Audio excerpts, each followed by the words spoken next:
So there's an ice cream truck here in Scotland. We're just closing the window so we don't get a lot of that. And everyone's not salivating in the background, waiting for some ice cream. It was a sunny day here in Scotland, so they got to put out the ice cream sales while they can, right? Before it starts raining again.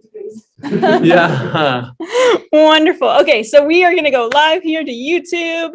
Welcome everyone to Live from COP, Oceans and Climate. We are so excited to be able to host you today. Okay, so we are going to go live from the UN Climate Change Conference in Scotland, Glasgow, Scotland. It's been a whirlwind adventure getting everyone here. We've come in various times, various places, scrambling from different airports all over the world. We have some of our friends who are joining us from their classrooms who have been a part of the Decarbonize project, a part of the Waves of Change project in Canada, who are joining us here today to celebrate changing ocean action, climate action, youth action, and how we can all work together to learn more, educate others, and push for change.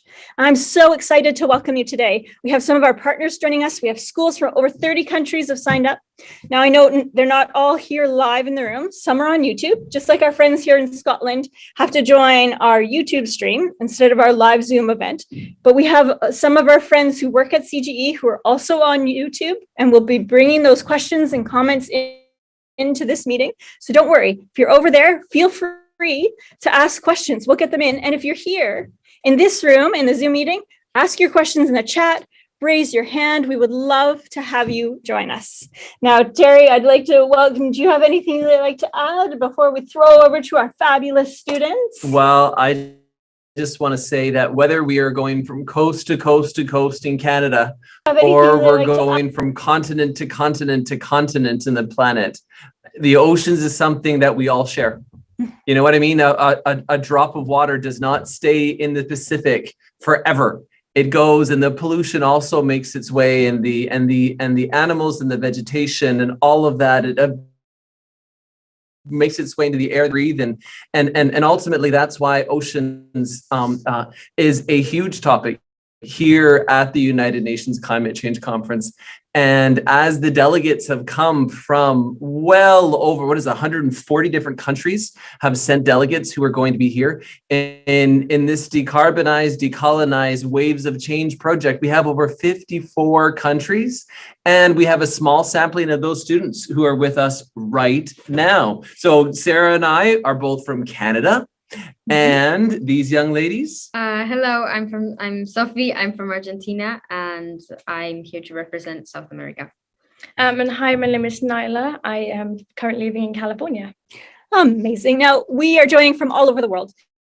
But being from Canada, we wanted to start with a land acknowledgement. And we're joining you virtually today, but all of our lands that are connected, I'd like to acknowledge the Indigenous peoples that live within them. And we meet today on this virtual platform, but I want to take a moment to say how important it is that each of the lands that we call home. And we do this to reaffirm our commitment and responsibility to improving relations between nations and to promote our own understanding of local Indigenous peoples and cultures. From coast to coast, country to country, we acknowledge all the ancestral and unceded territory of Indigenous peoples. And within Canada, that would be the Inuit, the Métis, and all First Nations peoples who call our lands and all of our places home.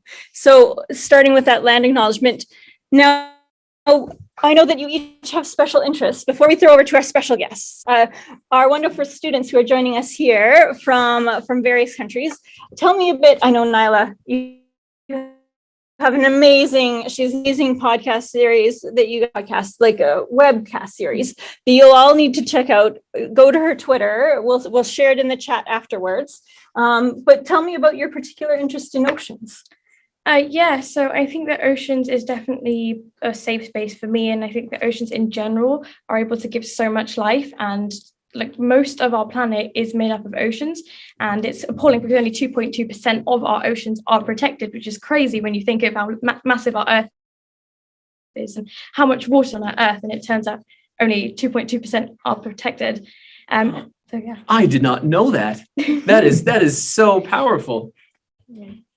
But then what's your And now, do you have a special interest, this webcast? Can you tell us a little bit about this webcast? Yes, so the webinar series was basically, I noticed that during COVID, a lot of us weren't really being able to get that sort of interactive kind of platform. We weren't able to get an idea and weren't able to be given an opportunity to learn. And I think that's the biggest thing, especially coming to COP26. My biggest thing right now is obviously we have to advocate, but it's about learning. And that comes from schools, that comes from education systems. And I started a webinar series and I was able to invite professionals from around the world, and it was amazing. And I was able to invite people and audiences from around the world to tune in every month. And we did focus on oceans a few times. I talked with a NASA glaciologist who was amazing. So that was the first episode, but yeah. Yes, and she even talked to the turtle video guy. Oh my goodness, I loved that one. You know the turtle video on YouTube where they pulls that straw out and it like changed the straw conversation. Boom, you got to watch that one too. Oh my goodness, lots of amazing things Nyla's been hosting. And Sophie, tell us about your special interest in oceans. I believe that oceans, not only kind of like what Nyla said. Oh my goodness, lots of part of our planet, and it amazes me how so little of it is protected, and how much garbage we throw in the ocean as if it was just a big dumpster. It's really not like that, and it's kind of makes me sad to know that it's not being that appreciated, that we don't pay much attention to it anymore. It's just another problem we have to solve. It's another thing in the background, and I just think it's very important for us to continue learning about the ocean, even though we might think we know a lot about it. Wonderful. Thank you for sharing that. So important. Now, Scott, sorry.